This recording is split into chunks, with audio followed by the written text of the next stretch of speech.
कृष्ण वंदे जगद्गुरुम्। 7वां अध्याय का 20वां और 21वां श्लोक। 7वां अध्याय का 20वां श्लोक। कामस्तैस्तैर्हरितज्ञानाः प्रपद्यन्ते न्यदेवताः तंत नियमास्थाय प्रकृत्या नेता है स्वया। ऊपर कहे गए श्लोकों का अर्थ है, उन कामनाओं से जिनका ज्ञान अपहरित हो गया है, ऐसे वे मनुष्य अपनी अपनी प्रकृति से नियंत्रित होकर देवताओं के उन नियमों को धारण करते हुए उन देवताओं के शरण हो जाते हैं।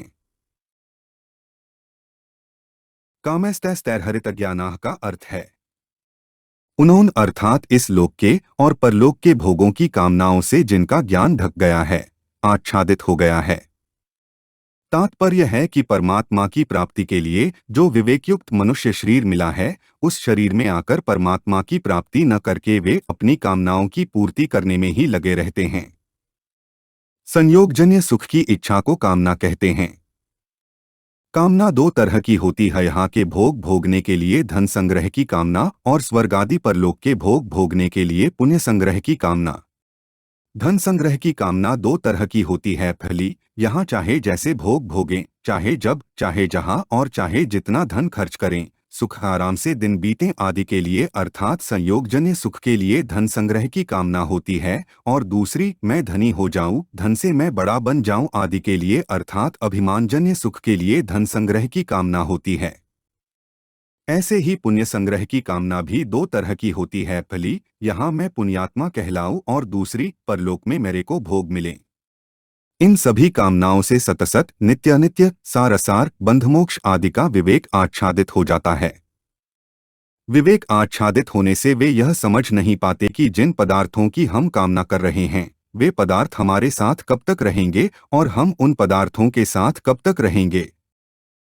प्रपद्यन्ते देवताः का अर्थ है कामना पूर्ति के लिए अनेक उपायों और नियमों को धारण करके मनुष्य अन्य देवताओं की शरण लेते हैं, भगवान की शरण नहीं लेते। यहाँ अन्य देवताः कहने का तात्पर्य है कि वे देवताओं को भगवत स्वरूप नहीं मानते हैं, प्रत्युत उनकी अलग सत्ता मानते हैं। इसी से उनको अंतवाला नाशवान फल मिलता है, अंतवत्तु फलं तेषां। अगर वे देवताओं की अलग सत्ता न मानकर उनको भगवत स्वरूप ही माने तो फिर उनको अंतवाला फल नहीं मिलेगा, प्रत्युत अविनाशी फल मिलेगा। यहाँ देवताओं की शरण लेने में दो कारण मुख्य हुए, एक कामना और एक अपने स्वभाव की परवशता। तत नियमास्थाय का अर्थ है कामनाओं के कारण अपनी प्रकृति के परवश होने पर मनुष्य कामना पूर्ति के अनेक उपायों को और विधियों नियमों को ढूंढता रहता है। अमुक यज्ञ करने से कामना पूरी होगी कि अमुक तप करने से, अमुक दान देने से कामना पूरी होगी कि अमुक मंत्र का जप करने से, आदि आदि उपाय खोजता रहता है। उन उपायों की विधियां अर्थात नियम अलग अलग होते हैं। जैसे अमुक कामना पूर्ति के लिए अमुक विधि से यज्ञ आदि करना चाहिए और अमुक स्थान पर करना चाहिए आदि आदि। इस तरह मनुष्य अपनी कामना पूर्ति के लिए अनेक उपायों और नियमों को धारण करता है। प्रकृत्या निताः स्वया का अर्थ है कामनाओं के कारण विवेक ढका जाने से वे अपनी प्रकृति से नियंत्रित रहते हैं, अर्थात अपने स्वभाव के परवश रहते हैं। यहाँ प्रकृति शब्द व्यक्तिगत स्वभाव का वाचक है, समष्टि प्रकृति का वाचक नहीं। यह व्यक्तिगत स्वभाव सब में मुख्य होता है। स्वभावो मूर्धनि वर्तते, अतः व्यक्तिगत स्वभाव को कोई छोड़ नहीं सकता। या यस्य प्रकृतिः स्वभावजनिता केनापि न त्यज्यते, परंतु इस स्वभाव में जो दोष हैं उनको तो मनुष्य छोड़ ही सकता है। अगर उन दोषों को मनुष्य छोड़ नहीं सकता तो फिर मनुष्य जन्म की महिमा ही क्या हुई। मनुष्य अपने स्वभाव को निर्दोष शुद्ध बनाने में सर्वथा स्वतंत्र है, परंतु जब तक मनुष्य के भीतर कामना पूर्ति का उद्देश्य रहता है तब तक वह अपने स्वभाव को सुधार नहीं सकता और तभी तक स्वभाव की प्रबलता और अपने में निर्बलता दिखती है। परंतु जिसका उद्देश्य कामना मिटाने का हो जाता है वह अपनी प्रकृति स्वभाव का सुधार कर सकता है, अर्थात उसमें प्रकृति की परवशता नहीं रहती। 7वां अध्याय का 21वां श्लोक। यो यो या तनु भक्तः श्रद्धयार्चितुमिच्छति तस्य तस्याचला श्रद्धा तामेव विद्धाम्यहम्। ऊपर कहे गए श्लोकों का अर्थ है जो भक्त जिस जिस देवता का श्रद्धापूर्वक पूजन करना चाहता है उस देवता के प्रति मैं उसकी श्रद्धा को दृढ़ कर देता हूँ। यो या तनु भक्त है। तामेव विद्धा में हम का अर्थ है जो मनुष्य जिस देवता का भक्त होकर श्रद्धापूर्वक यजन पूजन करना चाहता है, उस मनुष्य की श्रद्धा उस देवता के प्रति मैं अचल दृढ़ कर देता हूँ। वे दूसरों में न लगकर मेरे में ही लग जाए, ऐसा मैं नहीं करता।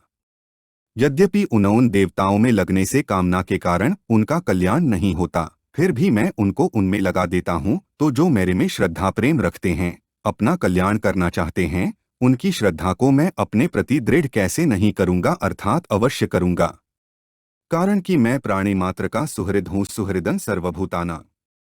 इस पर यह शंका होती है कि आप सबकी श्रद्धा अपने में ही दृढ़ क्यों नहीं करते। इस पर भगवान मानो यह कहते हैं कि अगर मैं सबकी श्रद्धा को अपने प्रति दृढ़ करूं तो मनुष्य जन्म की स्वतंत्रता सार्थकता ही कहाँ रही तथा मेरी स्वार्थपरता का त्याग कहाँ हुआ। अगर लोगों को अपने में ही लगाने का मेरा आग्रह रहे तो यह कोई बड़ी बात नहीं है, क्योंकि ऐसा बर्ताव तो दुनिया के सभी स्वार्थी जीवों का स्वाभाविक होता है। अतः मैं इस स्वार्थपरता को मिटाकर ऐसा स्वभाव सिखाना चाहता हूं कि कोई भी मनुष्य पक्षपात करके दूसरों से केवल अपनी पूजा प्रतिष्ठा करवाने में ही न लगा रहे और किसी को पराधीन न बनाए। अब दूसरी शंका यह होती है कि आप उनकी श्रद्धा को उन देवताओं के प्रति दृढ़ कर देते हैं, इससे आपकी साधुता तो सिद्ध हो गई, पर उन जीवों का तो आपसे विमुख होने से अहित ही हुआ। इसका समाधान यह है कि अगर मैं उनकी श्रद्धा को दूसरों से हटाकर अपने में लगाने का भाव रखूंगा तो उनकी मेरे में अश्रद्धा हो जाएगी। परंतु अगर मैं अपने में लगाने का भाव नहीं रखूंगा और उनको स्वतंत्रता दूंगा तो उस स्वतंत्रता को पाने वालों में जो बुद्धिमान होंगे वे मेरे इस बर्ताव को देखकर मेरी तरफ ही आकृष्ट होंगे। अतः उनके उद्धार का यही तरीका बढ़िया है। हमारे चैनल को सब्सक्राइब करें। अगर यह वीडियो आपको अच्छी लगी तो वीडियो को लाइक करें, वीडियो को अपने दोस्तों के साथ शेयर करें, अपने सुझाव हमें कमेंट करके बताएं। जय श्री कृष्णा।